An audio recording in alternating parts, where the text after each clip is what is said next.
Good evening. Welcome to Creekside Book by Book for April 20th, 2022. And tonight we're going to be going through Judges chapters 13 through 16. And this is the Epic of Samson. And the storyline through Judges so far has been watching the people of Israel kind of devolve into greater and greater neglect of their covenant relationship with the Lord. And so Samson is really the last of the major judges who actually delivers the people of Israel. He's used by God to fight against the Philistines, but he is in himself a microcosm of the nation of Israel as a whole. And so he really is kind of a type of Israel in the passage that we're going to look at. And so he is not a typical judge.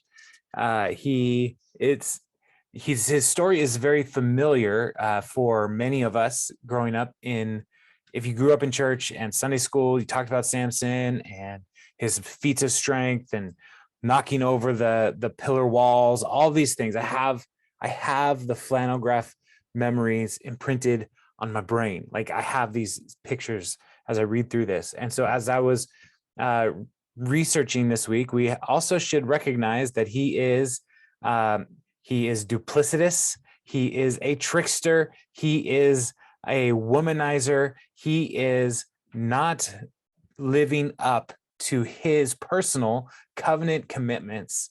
And even though he doesn't live up to his covenant commitments, the Lord still works through him. And so as we jump in, there is there's supernatural, amazing things happening in this story, and miracle after miracle. And one of the things that I find most fascinating, things to watch, one, Israel never cries out to the Lord in this whole section. Samson, used by God, never cries out to the Lord until the very end of his life. And then also there are key phrases involved in Hebrew and where it's talking about Samson saw with his eyes. He saw a beautiful woman. He saw a lion. He saw, and then where we end up with Samson, he can't see, but he understands the ways of God in a more full understanding and appreciation of God's power in his life. And so, it's very fascinating character as we've walked through. And so let's just jump in. Chapter 13, verse 1. I'm going to read all of 13 as we get started, just to kind of see how it all, like the miracle nature of Samson's origin, and then kind of highlight a few things from chapter 13. So verse 1, again, the Israelites did evil in the eyes of the Lord, so the Lord delivered them into the hands of the Philistines for 40 years. A certain man of Zorah named Manoah from the clan of the Danites had a wife who was childless, unable to give birth. The angel of the Lord appeared to her and said, "You are barren and childless, but you are going to become pregnant and give birth to a son. Now see to it that you drink no wine or other fermented drink, and that you do not eat anything unclean. You will become pregnant and have a son whose head is never to be touched by a razor, because the boy is to be a Nazirite, dedicated to God from the womb. He will take the lead in delivering Israel from the hands of the Philistines." Then the woman went to her husband and told him, "A man of God came to me. He looked like an angel of God. Very awesome. I didn't ask him where he came from, and he didn't tell me his name. But he said to me, 'You will become pregnant and have a son. Now then, drink no wine or other fermented drink, and do not eat anything unclean, because the boy will be a Nazirite of God from the womb until the day of his death.' Then Manoah prayed to the Lord, 'Pardon your servant, Lord. I beg you to let the man of God you sent to us come again to teach us how to bring up the boy who is to be born.' God heard Manoah, and the angel of God came again to the woman while she was out in the field, but her husband Manoah was not with her. The woman hurried to tell her husband, "He's here, the man who appeared to me the other day." Manoah got up and followed his wife. And when he came to the man, he said, "Are you the man who talked to my wife?" "I am," he said. So Manoah asked him, "When your words are fulfilled, what is to be the rule that governs the boy's life and work?" The angel of the Lord answered, "Your wife must do all that I have told her. She must not eat anything that comes from the grapevine, nor drink any wine or other fermented drink, or eat anything unclean. She must do everything I have commanded her." Manoah said to the angel of the Lord, "We would like you to stay until we prepare a young goat for you." The angel of the Lord replied, "Even though you detain me, I will not eat any of your food, but if you prepare a burnt offering, offer it to the Lord." Manoah did not realize that it was the angel of the Lord. Then Manoah inquired of the angel of the Lord, "What is your name, so that we may honor you when your word comes true?" He replied, "Why do you ask my name? It is beyond understanding."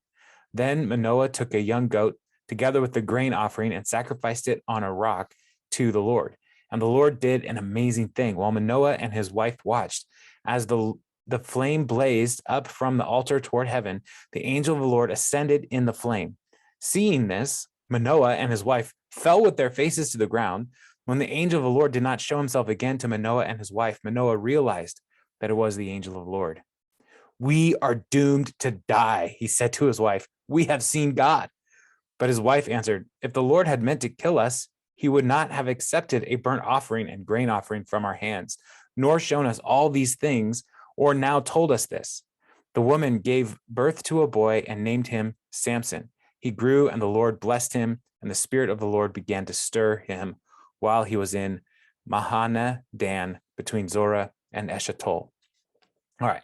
So this is a miraculous event. Now, this is not the first time that a barren woman was able to conceive a child. And this is hearkening back to the patriarchs. Remember, Sarah was unable to conceive, and Rachel was also unable to conceive. And the Lord intervened in their lives and made it possible for them to have children. And so at the birth point of the story of Israel, there are these miracle births. And then here again in the life of Samson, we have a similar situation where a rescuer type person is going to be born who is called by God and empowered by God to do the work of God.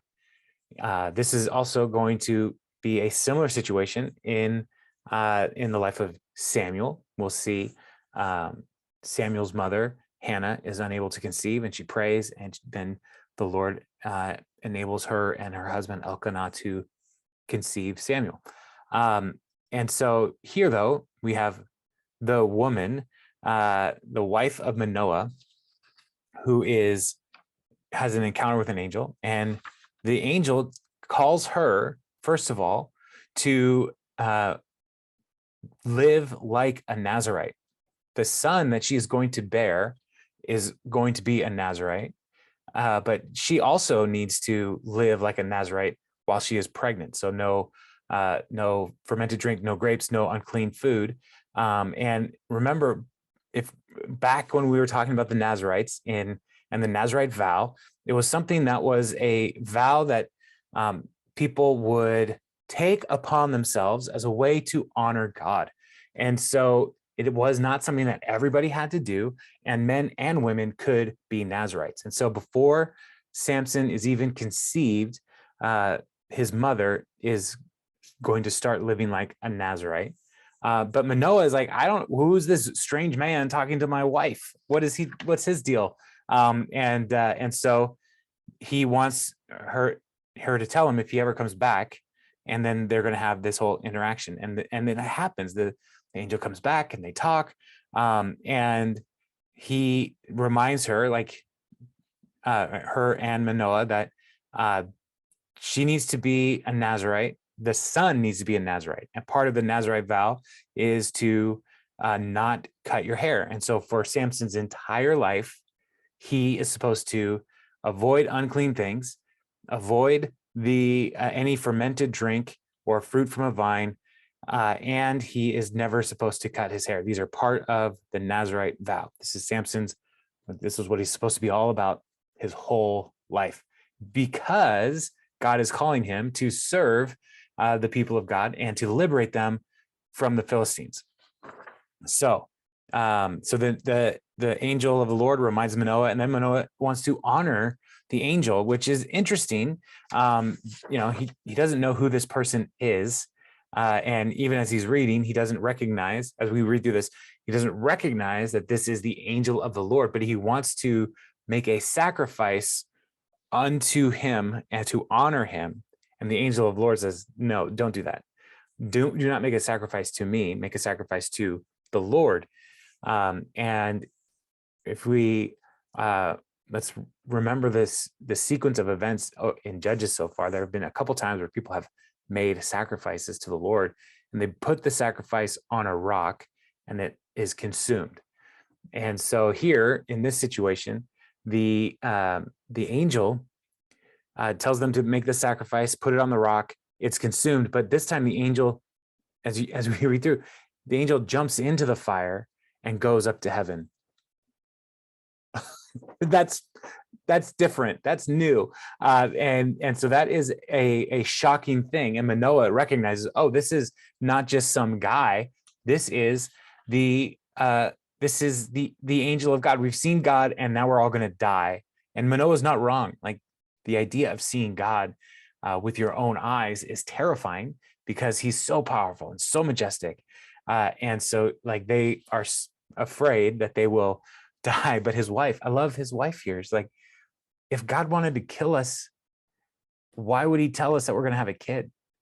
So we don't have to worry. God came to us to call us into this to raising Samson. Now, Samson means like little son. And so there are, like, this S-U-N, not S-O-N, little son. And so some of the questions that come up around this is the people of Dan, and that's his tribe, is Dan, and they have been unfaithful to the Lord. The people of Israel have not been honoring their covenant commitments, and because of that, the Philistines are oppressing them. But part of the unfaithfulness could be incorporating other neighboring religions, as we've seen in the past. And so there are some questions about whether or not Manoah and his wife really understood all that was going on, and are they naming Samson after one of the sun gods of the Canaanite people? That's a question. Or are they naming him little son, as in saying, like, he is going to be the dawn of a new age for the people of Israel, like he is bringing something, a new day. And so there's some debate over that. Now let's talk about the Philistines. The Philistines were people who came from, most likely, like one of the islands in the Mediterranean, maybe Cyprus.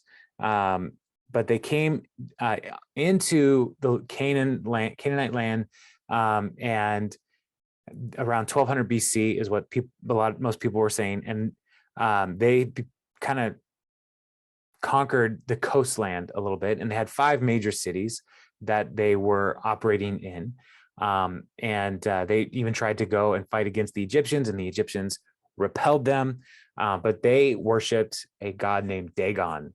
And Dagon is some people think his roots are kind of like as a fish god, because the Philistines are a sea people, like they came from the islands. And so there are some folks who think that, like, they have a fish god type person. And Dog is D-A-G, Dog is Hebrew for fish. So if it's Dagon, then it could be connected that way. We don't really know, but they were brutal folks, and for 40 years they were ruling over the people of Israel in at least the areas of Judah and Dan. And over those 40 years, what seems to happen as we read through this is that people are fine with it. They're not trying to fight against the Philistines. And even as we watch through uh, Samson's life, he's able to travel among the Philistines fairly easily. There's no real conflict. And so Samson, as a judge, is not a military, he's not going to be a military leader, and all of his mighty acts are all going to be done individually. He doesn't rally an army to himself ever. And the closest is when he's dead and people from his tribe come and take his body. But that he's an individual who God uses to kind of stir up some conflict between the people of God and the Philistines. And so as we watch through these different exploits of Samson, I want you to just kind of take note of his individuality, the way that he carries himself. Remember that he is a Nazirite and he has no interest in really holding to that vow. But he knows what he's supposed to be, but he is doing his own thing. And so he is a deliverer that is going to help the people find some kind of freedom to defeat the Philistines. And so there's several layers of irony in the life of Samson that we'll see as we read through. And so the first one is his first marriage, in verse 14, or chapter 14, verse 1. Samson went down to Timnah and saw there a young Philistine woman. So he saw there, that's eyes. Take note of eyes. He saw there a young Philistine woman. When he returned, he said to his father and mother, I have seen a Philistine woman in Timnah. Now get her for me as my wife. His father and mother replied, isn't there an acceptable woman among your relatives or among all your people? So like cousins, relatives, among all your people, must you go to the uncircumcised Philistines to get a wife? But Samson said to his father, get her for me. She's the right one for me. His parents did not know that this was from the Lord, who was seeking an occasion to confront the Philistines, for at that time they were ruling over Israel.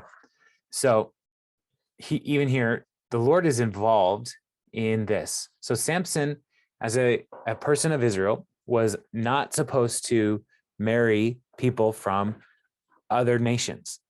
And so his first inclination, he sees this Philistine woman, and he's attracted to her, and he asks his father to arrange a marriage.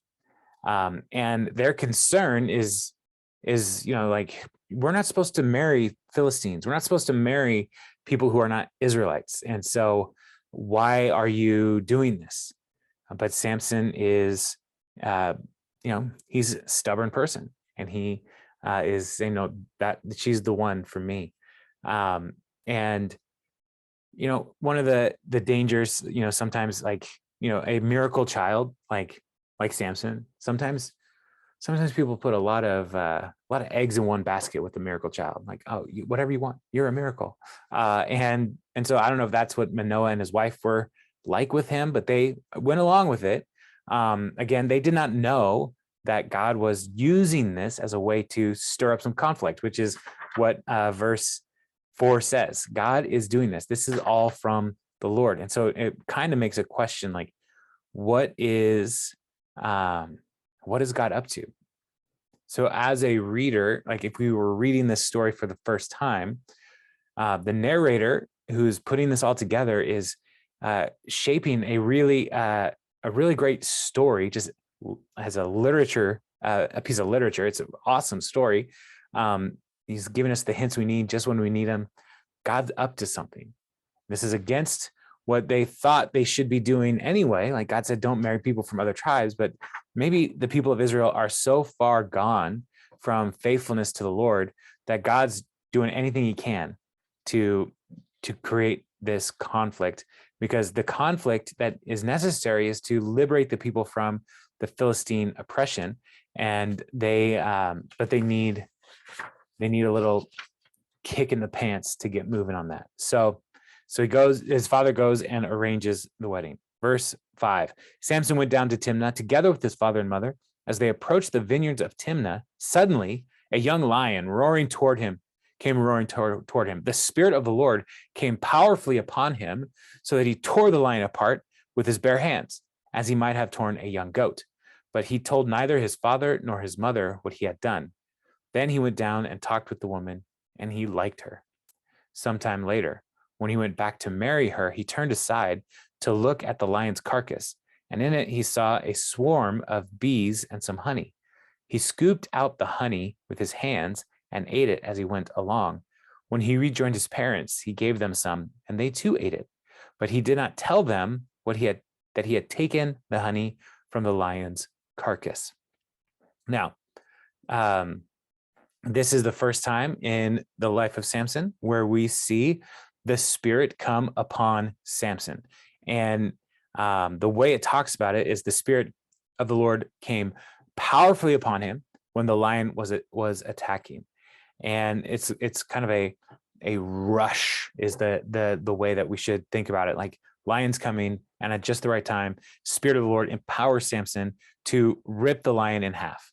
And the way it's talking about, it even says like torn like a young goat. This is like a sacrificial type of slaughtering. Like they would tear the goat at the altar in half, so they would lay it flat on the altar. And so this is like that's the kind of tearing that Samson has. And this is the first indication where we have some kind of supernatural strength from Samson. Often when I was a younger person and learning the stories of Samson, like the pictures where Samson was big and strong, but I wonder if maybe Samson wasn't like muscular the way we define muscular today. And I wonder if he was like a normal dude who, when the Spirit of the Lord came upon him, like, I don't know if he had like Hulk strength, but like he had a strength that was not obvious just from his physique. And so the Spirit of the Lord came on him powerfully. He rips it in half. And then he goes on down the road to meet his fiance at this point.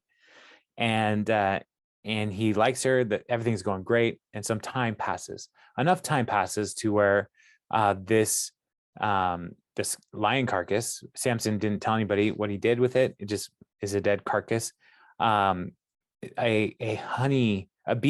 honeybee hive starts to develop in the carcass, and Samson sees it. He's like, I love honey. I'm going to get some. Now, this should be a red flag for us, because part of the Nazirite vow is to make sure that you don't touch anything unclean, and a carcass is unclean. And so it's not just that Samson touched a dead animal's body, but he's also ingesting honey that was coming from this carcass, and so he is contaminating himself. So the Nazirite vow, first of all, like going outside of the nation of Israel to find a wife, it's breaking the covenant with the Lord that the people had established. Then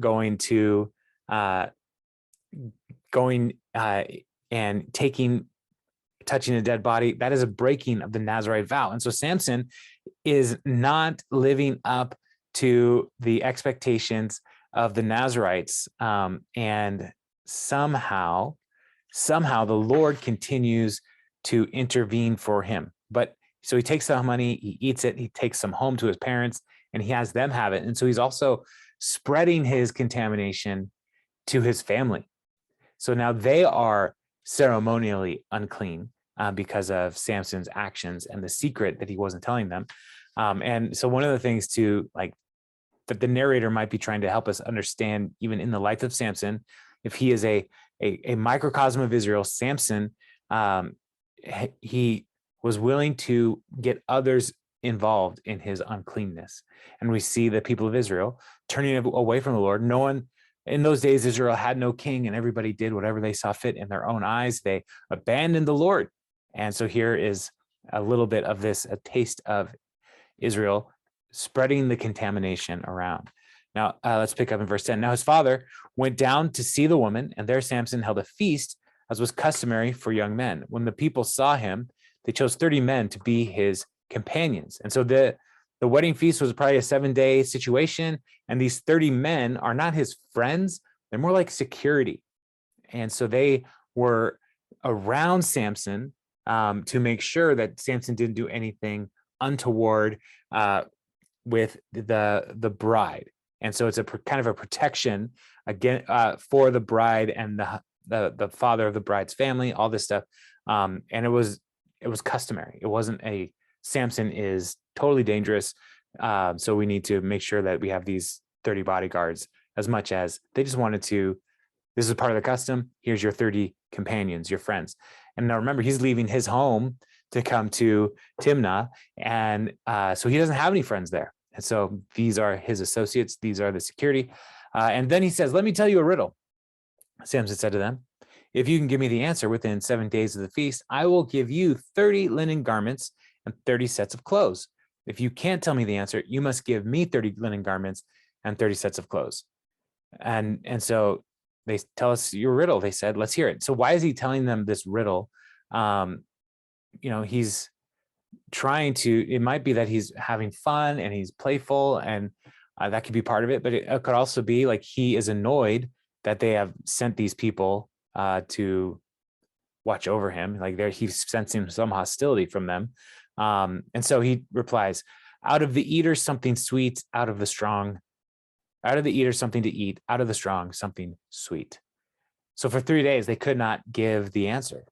On the 4th day, they said to Samson's wife, coax your husband into explaining the riddle for us, or we will burn you and your father's household to death. Did you invite us here to steal our property?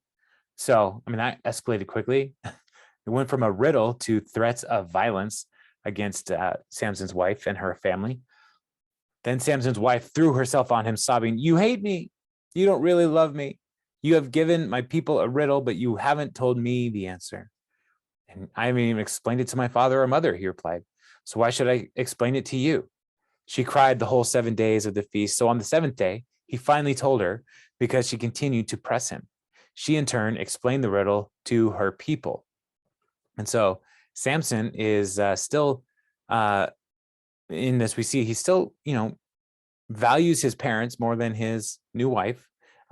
So in the Genesis, this is why a man shall leave his father and mother and cleave to his wife, then the two shall become one flesh.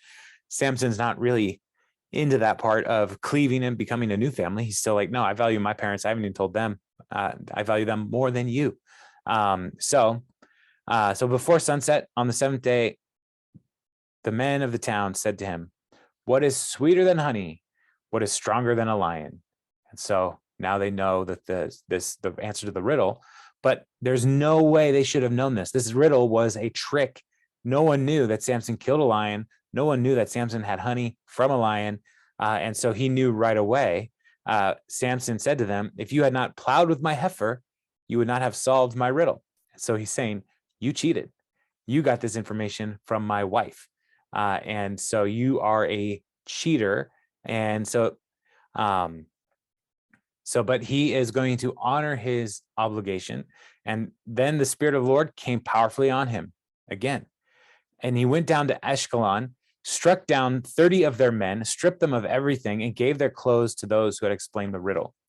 Burning with anger, he returned to his father's home, and Samson's wife was given to one of his companions who had attended him at the feast. So these, they figure out the riddle, and they tell him, and he is so angry that like they cheated, and so he sets off for Ashkelon, which is one of the major cities of the Philistine empire, if you will, and it's about 23 miles from Timnah. So he runs basically a marathon, goes and strikes down 30 dudes, and then runs back to Timnah. He's like, I'm fulfilling my obligations. Here's all the clothes that I promised you. Yeah, there's some blood stains on them, but just get some shout that out. But this is the Spirit of the Lord coming powerfully on him to go and do this. And, running to Ashkelon would create some distance between himself and the Timnah situation. But he's also, in running to Ashkelon, spreading his frustrating nature out among the Philistines. And because the Lord wants the people of Judah to fight against the Philistines, he wants to deliver them, but they're becoming more and more at ease with the Philistines. I mean, Samson's father can go to a Philistine city and say, my son wants to marry a daughter of your town, and they're fine with it. Like, there's no real conflict here. And the Lord is trying to stir up a little bit of conflict between the two. And so Samson is so mad. He finished his obligations. He paid off the people, and then he left, and he didn't even really finish even the consummating the marriage. And so the father of the bride gives her to one of the 30 attendants.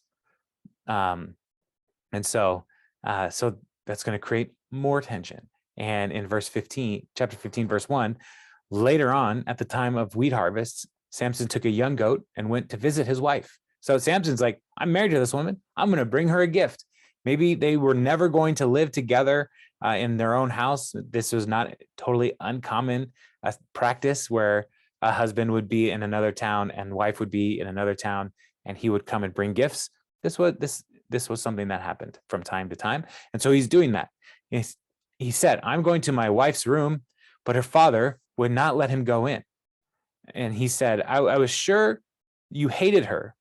Then I gave her to your companion. Isn't her younger sister more attractive? Take her instead. And so the father is now like, oh no, Samson's here. And I gave his wife to somebody else, but he's willing to say, take her younger sister. Samson said to him, this time I have a right to get even with the Philistines. I will really harm them. So he went out and caught 300 foxes and tied them tail to tail in pairs. He then fastened a torch to every pair of tails, lit the torches, and let the foxes loose in the standing grain of the Philistines. He burned up the stalks. Sorry, I'm getting a call. He burned up the shock and standing grain together with the Philistines and olive groves. When the Philistines asked, who did this? They were told, Samson, the Timnite's son-in-law, because his wife was given to his companion. So the Philistines went up and burned her and her father to death. Samson said to them, since you've acted like this, I swear that I won't stop until I get my revenge on you. He attacked them viciously and slaughtered them. Then he went down and stayed in a cave in the rock of Etam. So in his rage, Samson is like, you have cheated me now. And so I am justified to take vengeance. Now, the vengeance, if we remember reading through the law, that the Lord gave to the people of Israel, eye for an eye, tooth for a tooth. But Samson can't do that here because he doesn't have a bride. He doesn't have a wife to give or take or anything. And so he does something else, and he ties these animals together. It's harvest season. And so there are some grains that are ready to harvest. They're standing grains. And so he ties these animals together and sets them loose among all the grain.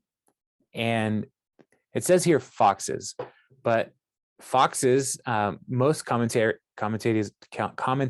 that I read pointed out that foxes are not very communal.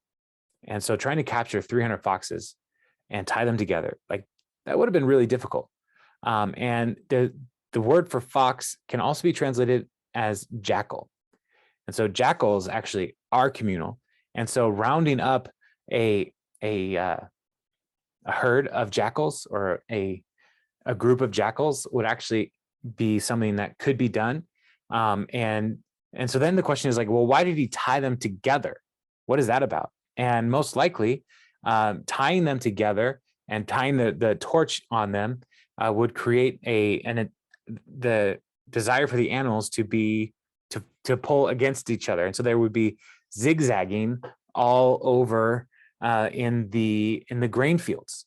And so the zigzagging and maybe stopping and fighting, and that would give enough time for the torch that was tied to their tail to light the grain on fire.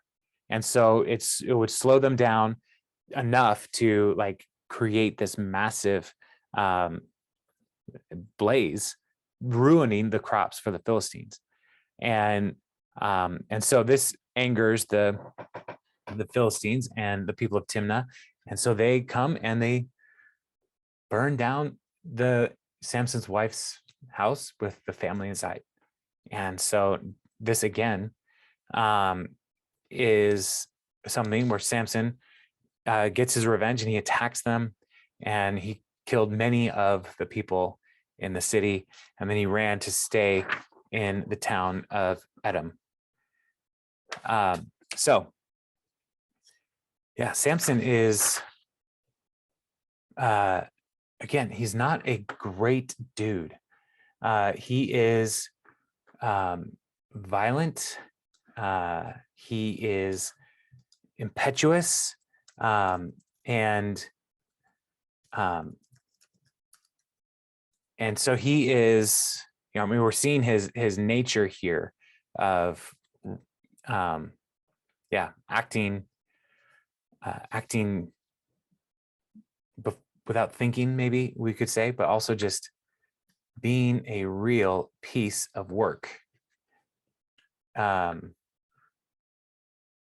Sorry. All right. Sorry. I was just responding to some the call. I needed to text them and say, I'm busy. So verse 9, Samson is hiding in a cave. The Philistines went up. Oh, sorry. 1 second.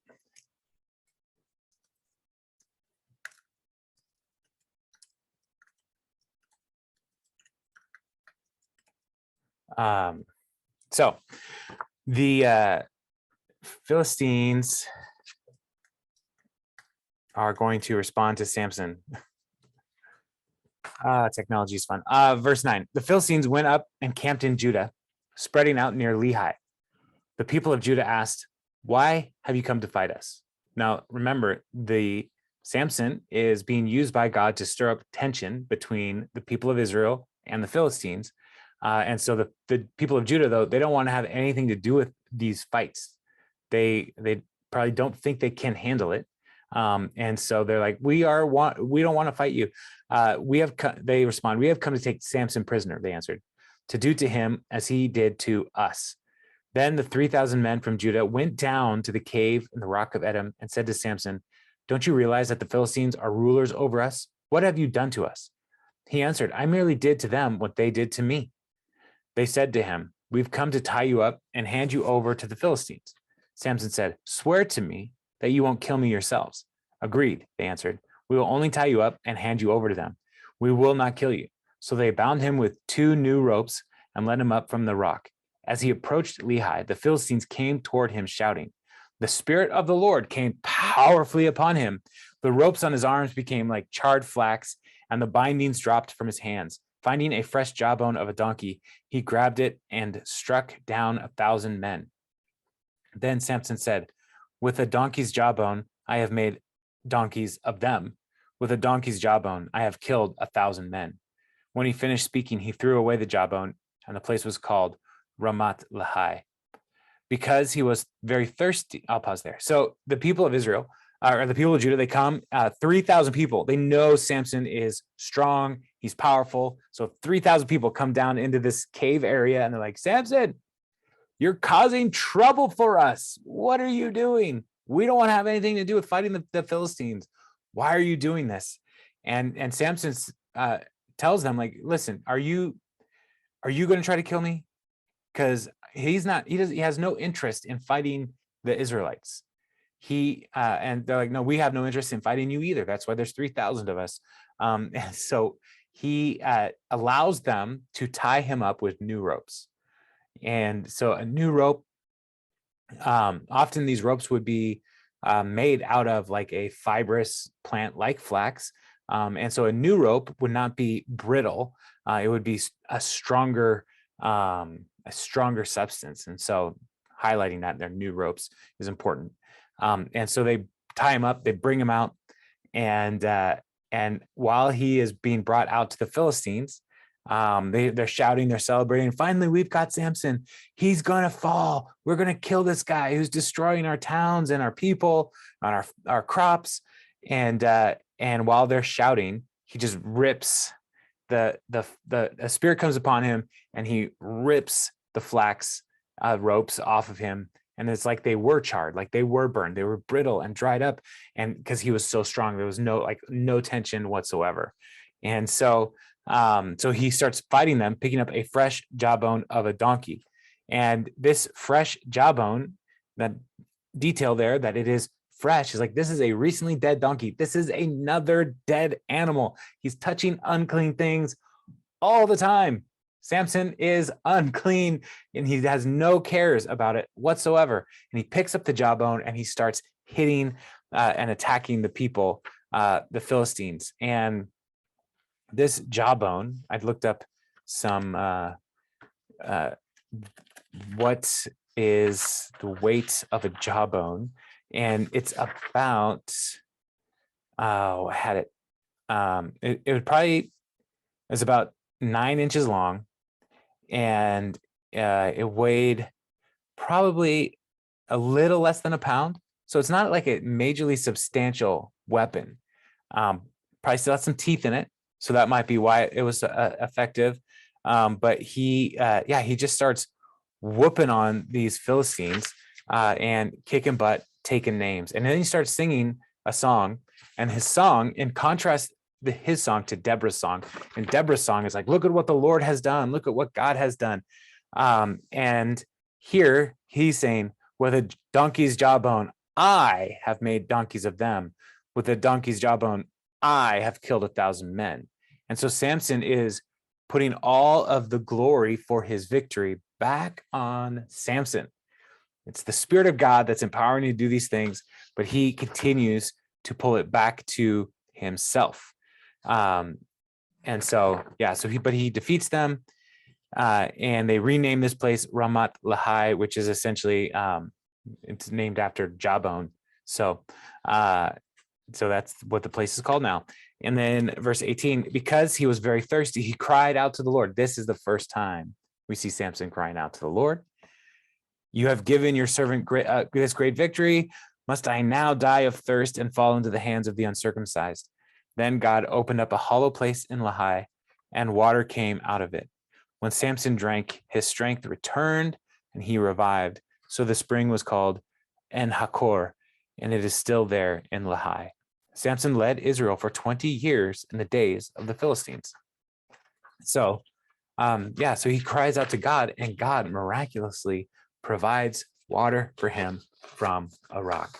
Now, does that sound familiar as we talk about the people of Israel and Samson as a kind of Israel crying out to God? We're thirsty, and God provides water miraculously. Same thing is happening here in Samson's life. And he was revived, and it says here that he led Israel for 20 years, but we have no real record of him doing any kind of leading. What did he lead? He didn't lead an army. He didn't lead a city. He didn't lead anybody. But perhaps the rumor of Samson's great strength, maybe that pushed the Philistines away a little bit. Maybe they stopped trying to come against the people of Israel in those moments. We don't know for sure. But Samson now is established as a leader, somebody that the people of Israel could look to as a defender. And maybe there are many more exploits of Samson that are not captured in this book. But we do have one more chapter with Samson. Yeah, this is probably the most famous story in Samson's life. Chapter 16, verse 1. One day, Samson went to Gaza, where he saw a prostitute. He went in to spend the night with her. The people of Gaza were told, Samson is here. So they surrounded the place and lay in wait for him all night at the city gate. They made no move during the night, saying, at dawn, we'll kill him. But Samson lay there only until the middle of the night. Then he got up and took hold of the doors of the city gate together with the 2 posts and tore them loose, bar and all. He lifted them to his shoulders and carried them to the top of the hill that faces Hebron. So now remember, Samson, not a great dude. And so he saw a prostitute. His eyes led him to sin. He saw a prostitute and he went to spend the night with her. And the town people were excited because, all right, here's our chance. We're going to take out Samson. So Samson has gone against the people of Timnah, against Ashkelon, and against Gaza. These are 3 of the major Philistine cities. And so he's going to continue to wreak some havoc in this region. And so they're ready to kill Samson. But he gets up in the middle of the night, somehow sneaks past them as they're waiting for him outside the prostitute's house. And he rips the gates out of the wall, which is impressive. And so he rips them loose and he takes them to the top of the hill that faces Hebron. Now, could it be that it is a hill next to Gaza that you get up on the hill and you can like look towards Hebron? Maybe. Or it could be that he carried the gates to the vicinity of Hebron, which is several miles away from Gaza. And so, I mean, his here it says 38 miles, mostly uphill to Hebron. And so he is breaking open their gates is something that would make that city now vulnerable to attack from anybody. And so they came to attack him and he weakened them. And in this story, he did not fight anybody or kill anybody. But again, his eyes led him to a place where he would be in danger, but then he was able to but destroy some of the town. And so one more major story here of Samson's eyes leading him astray. Sometime later, we don't know how long, he fell in love with a woman in the valley of Sorek, whose name was Delilah. The rulers of the Philistines went to her and said, "See if you can lure him into showing you the secret of his great strength and how we can overpower him so we may tie him up and subdue him. Each one of us will give you 1,100 shekels of silver." Now, that 1,100 shekels of silver is a significant amount of money. And one of the commentators tried to do some inflationary math here, like what would this be worth? And they came up with about $15 million, like in our money. Like, find a way to trick Samson to tell you how he's so strong, and we will give you $15 million. So Delilah is a motivated person right now. That's a lot of money. So Delilah said to Samson, "Tell me the secret of your great strength and how you can be tied up and subdued." Samson answered her, "If anyone ties me with 7 fresh bowstrings that have not been dried, I'll become weak as any other man." Then the rulers of the Philistines brought her 7 fresh bowstrings that had not been dried, and she tied him with them. With the men hiding in the room, she called to him, "Samson, the Philistines are upon you." But he snapped the bowstrings as easily as a piece of string snaps when it comes close to a flame. Now remember that burned flax in the other story. So the secret of his strength was not discovered. And so this fresh bowstring, I found this interesting. Bowstring in these days was often made from animal guts. So that was weird. But it is, again, one of those things that's a part of a corpse, a cadaver, that would make someone unclean. And so they're fresh. So Samson is again being uncleaned here. He was lying to Delilah. He knows that's not the secret of his strength. Then Delilah said to Samson, "You have made a fool of me. You lied to me. Come now, tell me, how can you be tied?" He said, "If anyone ties me securely with new ropes that have never been used." with new ropes that have never been used. I'll become as weak as any other man." So Delilah took new ropes and tied him with them. Then, with men hidden in the room, she called to him, "Samson, the Philistines are upon you." But he snapped the ropes off his arms as if they were threads. So again, we've already seen the new ropes aren't doing anything for Samson in the previous story. Delilah then said to Samson, "All this time you have been making a fool of me and lying to me. Tell me, how can you be tied?" He replied, "If you weave the 7 braids of my head into the fabric on the loom and tighten it with the pin, I'll become as weak as any other man." So while he was sleeping, Delilah took the 7 braids off of his head and wove them into the fabric. He tightened it with the pin. Again, she called to him, "Samson, the Philistines are upon you." He awoke from his sleep and pulled up the pin and the loom with the fabric. Then she said to him, so again, this doesn't work, but he's getting closer because his hair is significant. His hair at this point would have been very long. He's at least, like 30 years old, 36 years old, and his hair is very long, never been cut, very thick, and it probably was, braided regularly just to manage life with such a large amount of hair. And so she weaves all those into a tapestry essentially on the loom, and then he just pulls it all apart anyway. Then she said to him, "How can you say I love you when you won't confide in me? This is the 3rd time you've made a fool of me and haven't told me the secret of your great strength." With such nagging, she prodded him day after day until he was sick to death of it.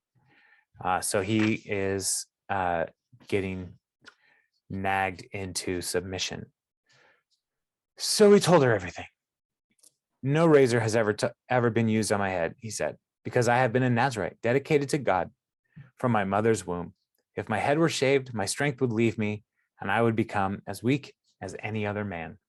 He finally tells her this. This is the first time Samson ever really gives any kind of notice to why his hair is so long. Why does he have this power? It's because he's a Nazarite. He is supposed to live on this vow to the Lord.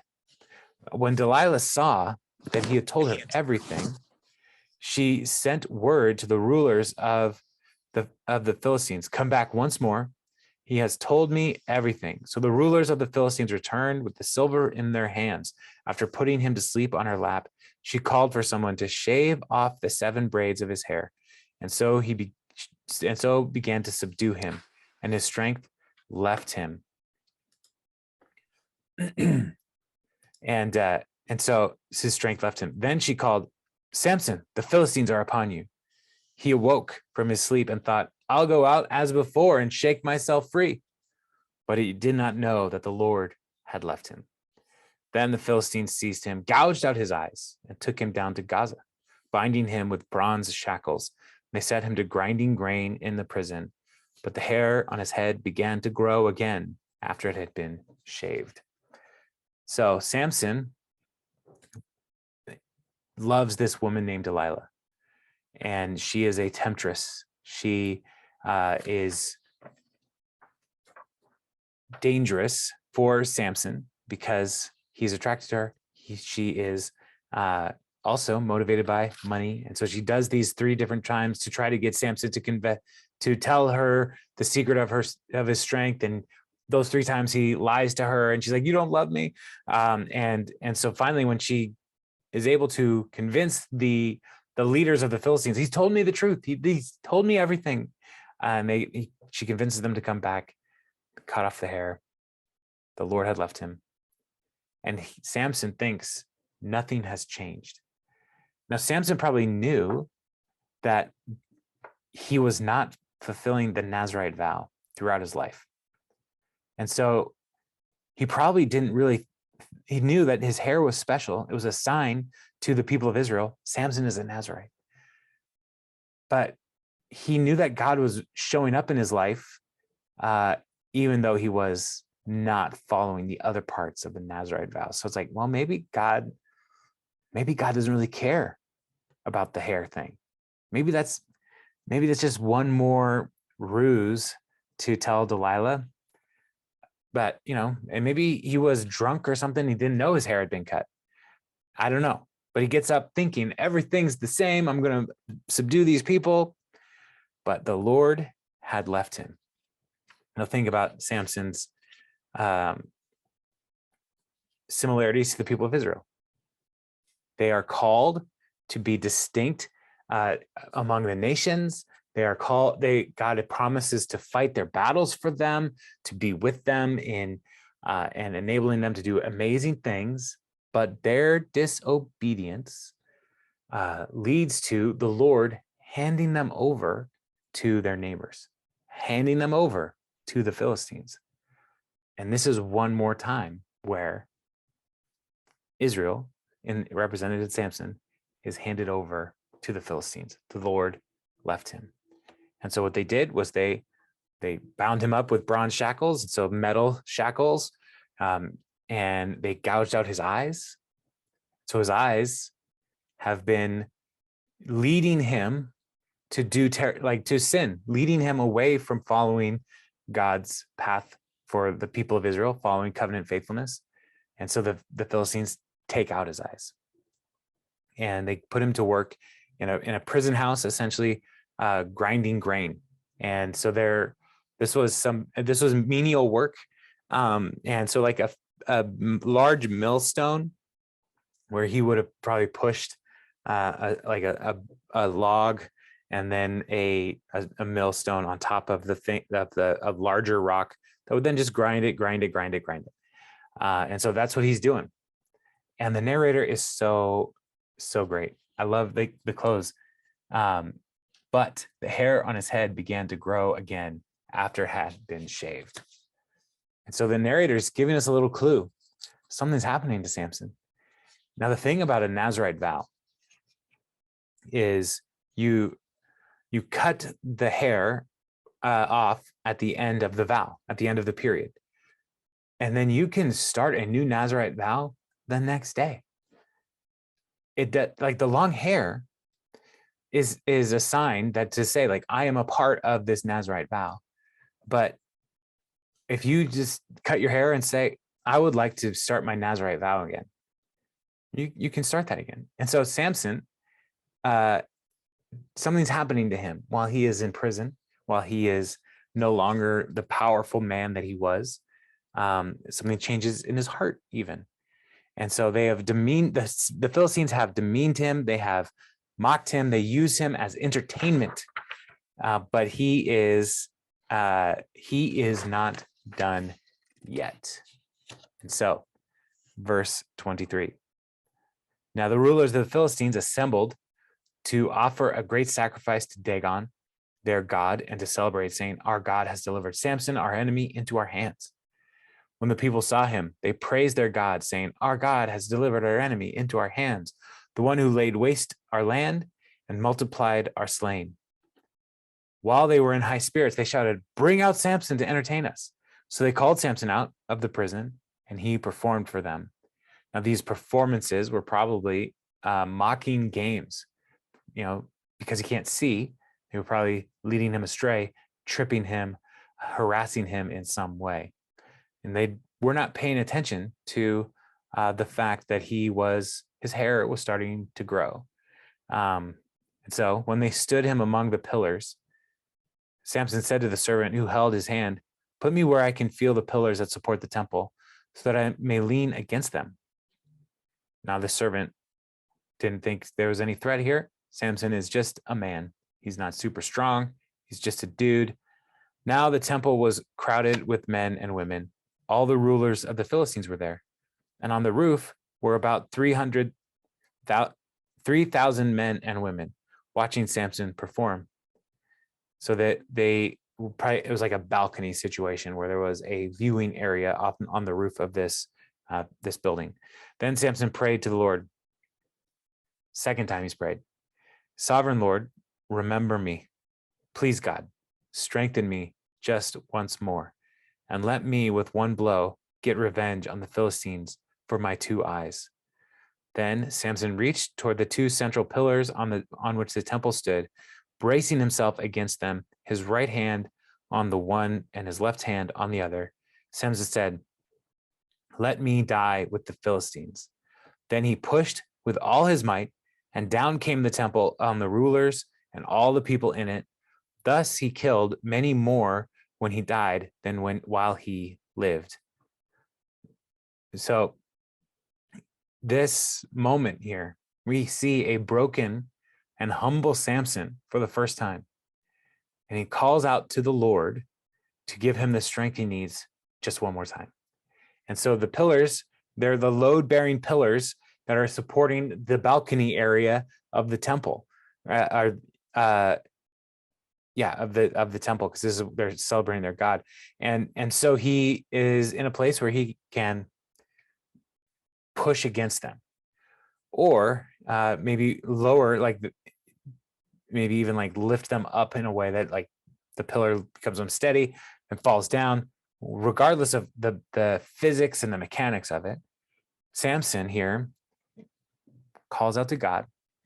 God answers him and empowers him and defeats the Philistines one more time. And he dies. And so Samson never led an army, never did any kind of civil leadership of any kind, leading a community. He was selfish. He was not a good dude. But here in the end of his life, he's humbled, he's broken, and the Lord answers his prayer. And verse 31, then his brothers and his father's whole family went down to get him. They brought him back and buried him between Zorah and Eshtaol in the tomb of Manoah, his father. He had led Israel 20 years. So that his townspeople come, get his body, and bury him. They honor him, and the era of Samson was a 20-year reign, if you want to call it a reign.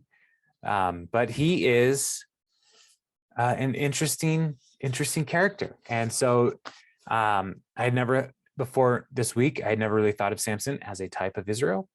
I never really paid attention to the Nazirite vow and all the different times that he broke the Nazirite vow in his life in these stories. Also, I never really thought about his the role that eyes play, and how his eyes led him to unfaithfulness. But then when he has no eyes, he seems faithful. So there's all these little subtle things happening in this story that I never really noticed until just this week. And so it was it was fun reading about Samson, a character that I have read so many times in my life.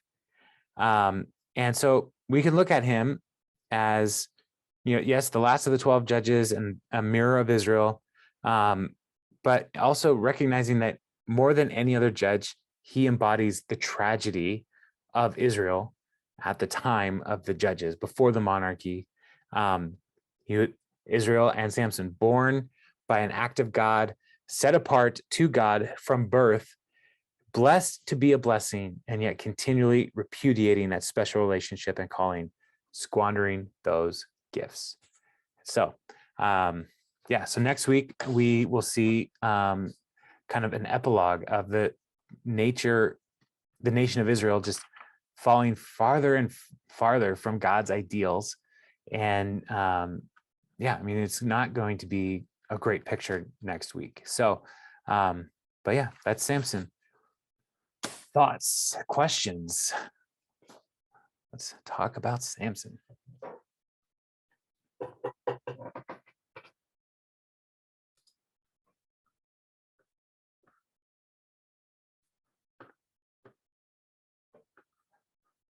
All right, no questions?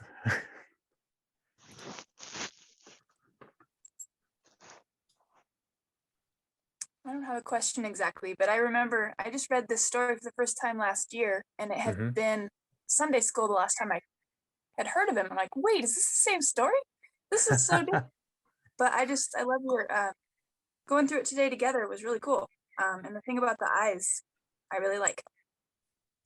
So Yeah. Well, the Sunday school story that we get and we tell our children is often pretty sanitized.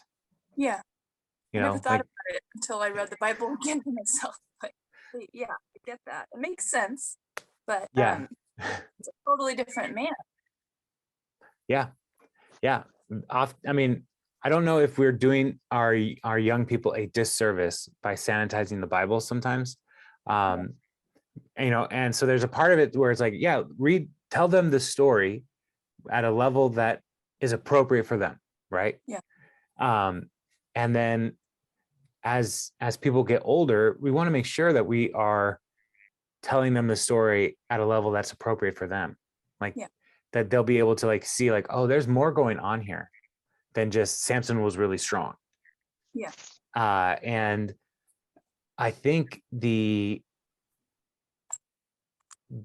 as I get older, I've been reading the Bible um, consistently since I was in high school, um, and as I get older, these familiar stories take on greater significance because I have years that I'm now bringing to the story, right? Like my experiences in life uh, have shaped me. The Bible has shaped me. And every time I read through these stories again, I am bringing the Bible's narrative and my narrative into a new conversation. Yeah. And so the truth of the Bible never changes, but I am changing.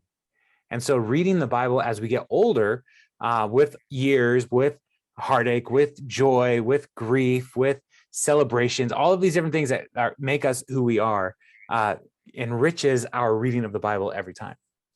And so reading the stories like Samson, like, there's times where as we get older or in different parts of our lives where it's going to hit differently wherever our station in life is placing us. Reading the prophets is going to have that same kind of experience because we are more experienced. So, yeah, but I'm glad you're noting, like, as you read, like, oh, this is a different person than I thought, but it's not a different person, just a No. different perspective on the story. Yeah. I'm just so relieved that God can still use us when we screw up all the time. Right. Yes. Yeah. And like if Samson is a kind of Israel, like God's continual rescue of Israel is evidenced in Samson's life. The spirit of the Lord rushed upon him at just the right time. God does the rescuing. The danger is that we think we're the ones doing the rescuing, which is Samson's kind of his fatal flaw. Is I think I got this. So, yeah. Any other thoughts or questions?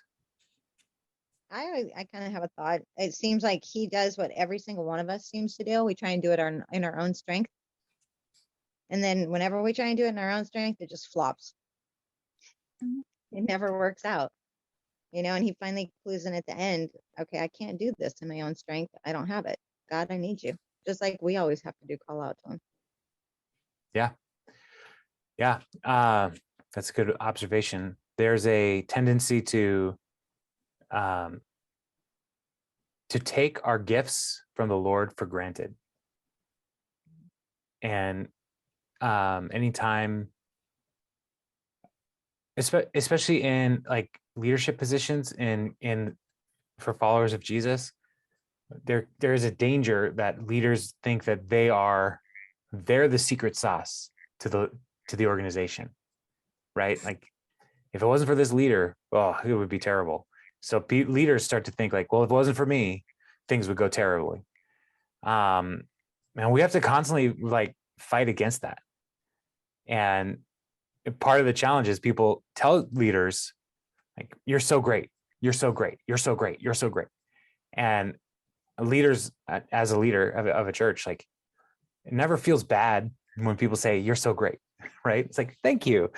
And we have to just be really careful to remember, like, it's God doing the work.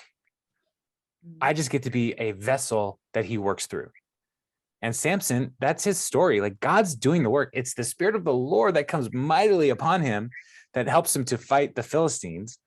But Samson was taking all that for granted.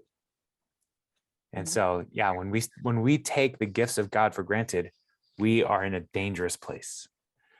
And so, Reminds me, you ever heard a song by the Newsboys called When the Boys Light Up? You ever heard of them? I know the Newsboys. I don't know that song in particular. I'm talking about, that they're only the conduit, Okay. and then when the Holy Spirit comes upon you, that becomes the power source. If you ever get a chance to listen to it, it's a really good song. Well, I have listened to many, many Newsboys songs in my life, so I may have heard it. Yeah, they have a lot of songs. They do. They're really good. I love many Newsboys songs. So yeah, I somewhere along the way I just fell off, but I'll look it up. What's When the Boys Light Up? Is that what you said? Mm-hmm. Goes, when the boys light up, light up. When the boys light up, light up. It's a good song. All right. Yeah. All right. Yeah. I'll check it out. I got one more, not question, but observation. I was wondering with that first marriage that he was supposed to be with. Mhm. You're always talking about how there's marriages of alliances in the Middle East, Yes. arranged marriages. I was wondering, do you think that could have been in a marriage for an alliance to alleviate the problems, the tension between the groups? I don't think so. I don't think that was the intention. Mainly because what the writer of Judges is telling us. Sorry, I gotta find it again. It's Samson going. So Samson is, as far as we know at this point, just a guy. He's not respected by anybody, so he's not a prominent person. And he goes to the Philistine woman and says, I want to marry this Philistine woman, right? And in verse 4 of chapter 14, his parents did not know that this was from the Lord, who was seeking an occasion to confront the Philistines, for at that time they were ruling over Israel. So, so I don't think Samson was significant enough at this point to justify a marriage alliance between Philistines and the people of Israel. But then also the narrator is just telling us God's doing this. God is doing this to create tension between the two nations. And one of the commentaries that I read looks at chapters 14 and 15, but tells the story in reverse. And I copied it and put it in my notes. And so it's like, starting here at the well where he gets the water. Like, how did he find himself here? And like going backwards to show how like everything along the way, like God there's a cause and effect leading all the way back, and it goes to that wedding, to that woman, all coming back to saying God wanted to create some tension and conflict between the people of Israel and the Philistines. And so, yeah, I've never thought of it that way, but like if someone were to make the story of Samson and Delilah, or just the life of Samson, telling the story in reverse, like you meet Samson in the prison, like grinding grain, and someone's like, why are you here? And so he's like, well, and then like every time he tells the story, it was like, but why did that happen?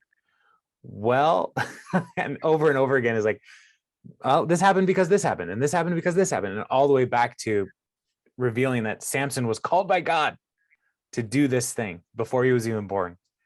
Yeah, it reminded me of the backwards episode of Seinfeld. But it was just an interesting way to think about the story. So it's neither here nor there at this point, but yeah. Any other thoughts or observations on the epic of Samson? Anybody? No. All right, y'all. One more? Well, yeah, you have another one, Carrie? Well, at the beginning when Manoah, his dad, tries to ask the angel, what is his purpose? The angel just blows him off, doesn't tell him anything. Until they Uh, spin doctors it. when he says, what is the angel's purpose? No, what is Samson's purpose? It says, so Manoah asked him, when your words are fulfilled, what is to be the rule for the boy's life and work? The angel of the Lord answered, your wife must do all that I have told her. She must not eat anything that comes from the grapevine, nor drink any wine or other fermented drink, nor eat anything unclean. She must do everything I have commanded her. But doesn't say a word about what Samson's role is supposed to be. Yeah. Yeah, we're not told exactly what he's going to do other than, he will, what he told Manoah's wife, he will take the lead in delivering Israel from the hands of the Philistines in verse 5. Oh, up above, yeah. Yeah. And so here's an interesting thing here. The angel did not repeat himself to Manoah because he already told his wife what's responsible, what she's responsible to do. And so there is a interesting little role reversal here, a gender role reversal, where she is the one with the information and authority. She is the one who is going to teach Manoah what Samson is supposed to do. And so that's, I think that's an important thing to note here, is that Manoah didn't trust his wife, that an angel of the Lord came to her. And so the angel of the Lord is like, I already told her, I'm not going to tell you. So, yeah, sometimes the angel of the Lord can get a little snippy. It's like, why do I have to repeat myself so many times? Whose side are you on? Ours or enemies? Neither. Like, that's the angel of the Lord talking to people who are like, you asked too many questions. Just do what I said. So, well, it's because later on, when he says we're doomed to die, and she's the more rational one. Thinking, well, he wouldn't have done this if he told me I was going to have a kid. Right. Yeah. She's already encountered the angel of the Lord. Yeah. She's like, I lived last time. I'm not worried this time. So, yeah. She is a much more faithful person in this story. Probably, maybe even the only faithful person. Because Manoah doesn't trust the commands right away. Manoah is like, okay, fine, I'll let you marry this Philistine woman.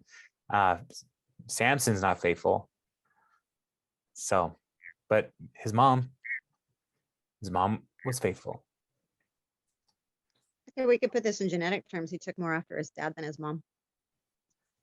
Yeah, well, yeah, she probably said, your son over there is tearing off gates off of cities, walls and stuff. Yeah. So, yeah. I have to be honest, reading this sometimes reminds me of like those soap opera things, All My Children or Days of Our Lives. Did you hear what this one did and this one did? And it's like, come on, guys, drama.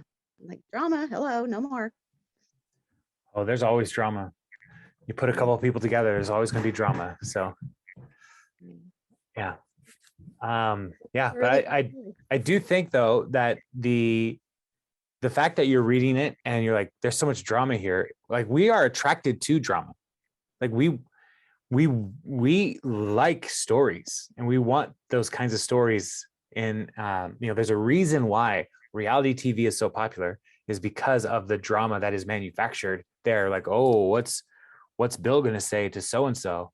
And so we want the story, we want the drama. So if you see it in the Bible, it's because it's talking about people. So how come nobody's ever done a daytime, like the soap operas of the Bible? That would be fun. I don't know.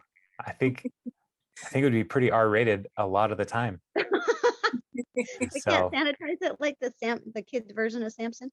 Well, I mean, you could try, but but if they did like a accurate depiction of the Old Testament, it would have to be on like HBO. Like, it can't be on network because it's too. I mean, there's sexuality is one thing, but it is so violent. True. And so like if they were going to be faithful to the text, they wouldn't be able to shy away from the violence of the text.